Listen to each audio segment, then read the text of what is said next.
შინაგან საქმეთა სამინისტრო დანაშაულის ახალ სტატისტიკას აქვეყნებს ოფიციალური მონაცემებით. სექტემბერში 2426 დანაშაული მოხდა, რომელთაგან 1619 უკვე გაიხსნა.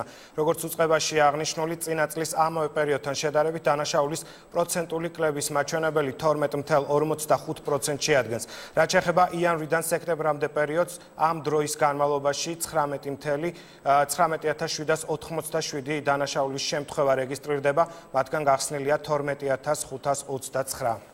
ჩვენ აუჯერავს შინაგან საქმეთა სამინისტროს სტატისტიკის, ჩვენი აზრით სტატისტიკას ისინი აყალბებენ და არა მხოლოდ კრიმინალის სტატისტიკას, ბევრ სხვა სტატისტიკასაც აყალბებენ. კრიმინალი ქვეყანაში არის გაზრდილი, არის მნიშვნელოვნად გაზრდილი და ამას გზნობს თითოეული მოქალაქე. მე მაქვს აბსოლუტური ნდობა დღესდღეობით იმ ხელმძღვანელობის მიმართ და იმ გუნდის მიმართ, რომელიც მართავს შინაგან საქმეთა სამინისტროს. იყო გარკვეული პირობები, რომელიც ხელს უწყობდა კრიმინოლოგიური მდგომარეობის გაუარესებას, მაგრამ სწორი კრიზის მენეჯმენტის პირობებში და სწორი ადეკვატური მოქმედების პირობებში ამ კრიმინოლოგიური ვითარების შეკავება და დაჭერა შესაძლებელი გახდა.